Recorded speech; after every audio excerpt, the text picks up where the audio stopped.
ආයිබෝවන් සියලුම දෙනාට අපි අද කතා කිරීමට බලාපොරොත්තු වෙන්නේ 2017 උසස් පෙළ සංයුක්ත ගණිතයේ දෙක පේපර් ඒ කියන්නේ ඇප්ලයිඩ් පේපරේ 8 වෙනි ගාන විදියට ලැබිලා තියෙන සම්භාවිතාව ගානක් මේ සම්භාවිතාව ගාන තමයි අපි කතා කරන්න බලාපොරොත්තු වෙන්නේ. මල්ලක කාඩ්පත් 9ක් අඩංගු වේ.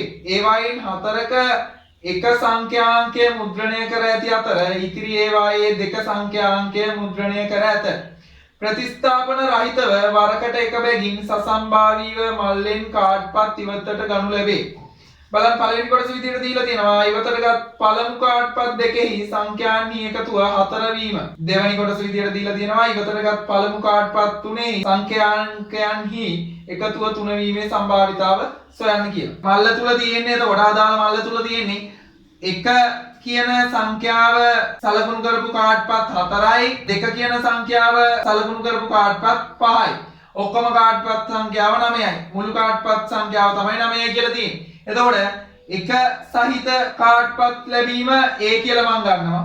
දෙක සහිත කාඩ්පත් ලැබීම B කියලා මම ගන්නවා. කාඩ්පත් තුනක් තමයි එකකට පස්සේ එකක් විදියට ප්‍රතිස්ථාපන රහිතව ඒ කියන්නේ නැවත ස්ථාපනයකින් තොරව ගන්න කාඩ්පත නැවත ආයමත් අතුලට දාන්නේ නැහැ මල්ල තුලට. මල්ල තුලට ගනු ලබන කාඩ්පත නැවත දාන්නේ නැතුව කාඩ්පත් ගත්තොත් කොහොමද සම්භාවිතාවන් ලැබෙන්නේ කියන එක මම ගෲප් සටහනක් මගින් නිරූපණය කරන් තියෙනවා. මේ බලන්න. මේ තියෙන්නේ පළමු කාඩ්පත ගැනීමට අදාළව, මේ තියෙන්නේ දෙවන කාඩ්පත ගැනීමට අදාළව, මේ තියෙන්නේ තුන්වන කාඩ්පත ගැනීමට අදාළව. කැපිටල් A කියන්නේ එතකොට අංක 1 සහිත කාඩ්පතක් ලැබීම, කැපිටල් B කියන්නේ අංක 2 සහිත කාඩ්පතක් ලැබීම. එහෙනම් බලන්න ගෲප් සටහන මම අදාළ අහලා තියෙන ප්‍රශ්න දෙකට ගැලපෙන විදිහට තමයි ඇඳලා තියෙන්නේ. නැත්නම් මේ තුන්වෙනි කාඩ්පත ගැනීමට අදාළ සියලුම ඉති අපිට සම්පූර්ණ කරන්න පුළුවන්. නමුත් අපිට වැදගත්කමක් නැති නිසා ඒවා සම්පූර්ණ කරලා නැහැ.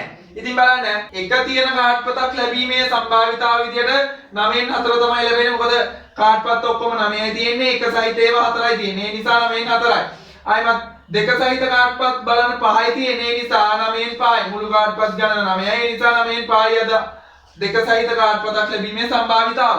ඉතින් බලන්න මෙතෙන්ට එද්දී එක කාඩ්පතක් අරන් අවසానයි. ඊළඟට බලන්න මේ සම්භාවිතාව ලකුණු කරලා තියෙන්නේ දෙවෙනි කාඩ්පත ගැනීමට අදාළව.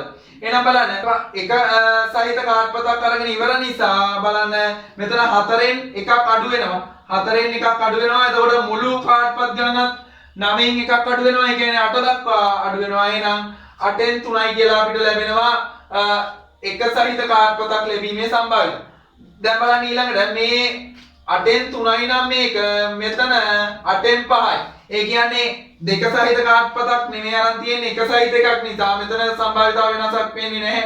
නා 8න් 5ම අපිට ලැබෙනවා. ඊට පස්සේ බලන්න ආයෙත් මෙතන ගත්තයින් පස්සේ දෙක සහිත කාඩ්පතක් තමයි අපි අරන් තියෙන්නේ. එහෙනම් දෙක සහිත කාඩ්පතක් එළියට අරන් තියෙන නිසා මුළු කාඩ්පත් ගාන එකකින් අඩු වෙනවා. ඒ වගේම දෙක සහිත කාඩ්පත් සංඛ්‍යාවත් එකකින් අඩු වෙනවා. ඒ කියන්නේ 5 4 දක්වා අඩු වෙනවා. එහෙනම් බලන්න එක සහිත කාඩ්පතක් ලැබීමේ සම්භාවිතාව මෙතනට අදාළව 8න් 4යි. මේකෙන් එකක් අඩු වෙන නිසා එතනත් අදාළ සම්භාවිතාව 8න් 4 විදියට අපිට ලැබෙනවා.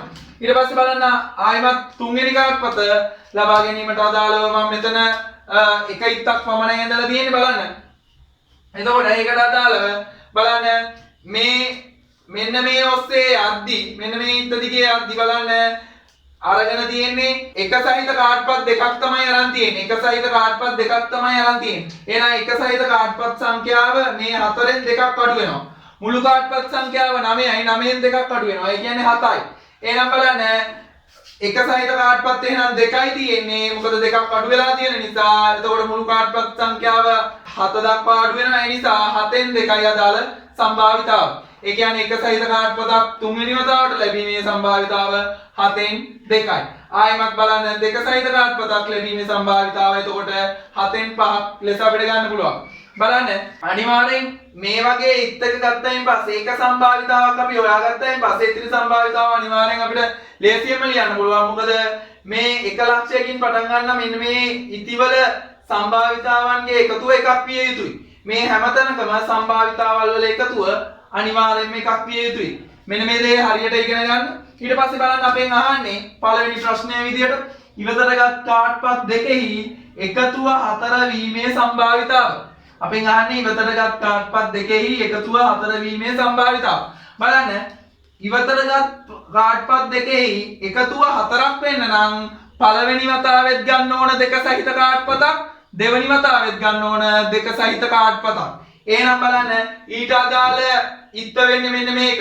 බලන්න පළමුව වරත් ලැබිලා තියෙන්නේ දෙක සහිත කාඩ්පතක් දෙවන වරත් ලැබිලා තියෙන්නේ දෙක සහිත කාඩ්පතක්.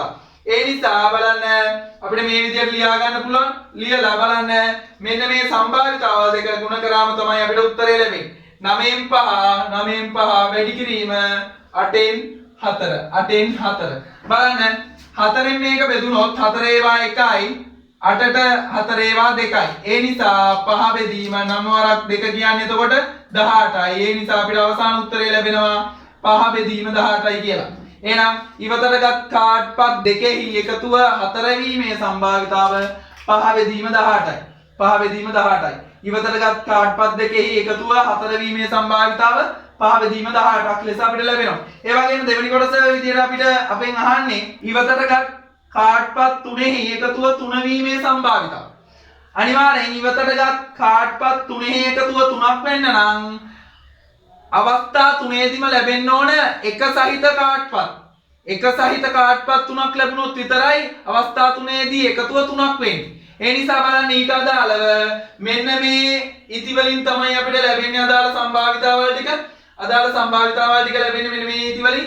එහෙනම් ඒ කොටසට අදාළව බලන්න මේ පළමු අවස්ථාවේ ලැබිලා තියෙන එක සහිත කාඩ්පතක්, මේ දෙවන අවස්ථාවේ ලැබිලා තියෙන එක සහිත කාඩ්පතක්, මේ තුන්වන අවස්ථාවේ ලැබිලා තියෙන එක සහිත කාඩ්පතක්. ඔය විදිහට අවස්ථා තුනේදීම එක සහිත කාඩ්පත් ලැබුණොත් තමයි අවස්ථා තුනේ කාඩ්පත් ලැබුණු ඒවායේ එකතුව 3ක් වෙන්නේ. ඒ නිසා බලන්න අදාළ සම්භාවිතාව අපිට මේ විදිහට ලියන්න පුළුවන්. P A ලෙස. දැන් බලන්න එතකොට මෙන්න මේ 9න් 4 එහෙනම් 8න් 3 සහ 7න් 2 කියන මෙන්න මේ සම්භාවිතාවල් තුන එකිනෙක ගුණ කරාම තමයි අපිට උත්තරය ලැබෙන්නේ. එහෙනම් බලන්න 9න් 4 වැඩි කිරීම 8න් 3 වැඩි කිරීම 7න් 2 ඒ ලෙස අපිට ගන්න පුළුවන් සම්භාවිතාවල් තුනේ ගුණිතය. දැන් බලන්න මේක සුළු කරද්දී මේ 4 සහ 2 ගුණ කරොත් 8යි ලැබෙන්නේ. 8ට මේ 8යි කැපිලා යනවා. මේ 3ට මේ 9 කපලා දැම්මොත් 3යි ඉතුරු වෙන්නේ. එහෙනම් 3 වරක් 7 21යි. උඩ ඉතුරු වෙන්නේ 1යි. උඩ ඉතුරු වෙන්නේ 1යි. යට 3 වරක් 7 21යි. එහෙනම් අපිට ඉවතටගත් කාඩ්පත් තුනෙහිම එකතුව 3 වීමේ සම්භාවිතාව 21න් එකක් ලෙස අපිට ලැබෙනවා. ඉතින් එහෙනම් ඉවතටගත් කාඩ්පත් තුනෙහි එකතුව 3 වීමේ සම්භාවිතාව 21න් එකක් ලෙස අපිට ලැබෙනවා. එහෙනම් බලන්න ඔන්න ඔය විදිහට මම මේ හදලා ඉවර කරේ උසස් පෙළ සංයුක්ත ගණිතයේ 2 පේපරේ 2017 8 වෙනි ගාන. 8 වෙනි ගාන තමයි මම මේ හදලා ඉවර කරේ. ඉතින් මේ වගේ ගණන් සම්බන්ධව වීඩියෝස් මින් ඉදිරියටත් මගේ මේ Smart Maths YouTube channel එක හරහා දානවා අනිවාර්යෙන්. ඒ නිසා මගේ Smart Maths YouTube channel එක අනිවාර්යෙන් subscribe කරලා තියාගන්න. ඒ වගේම මම වීඩියෝ එකක් දාපු ගමන් ඔයාලා ළඟට notification එකක් ගෙන්න ගන්න අනිවාර්යෙන්ම bell icon එක press කරලා තියාගන්න.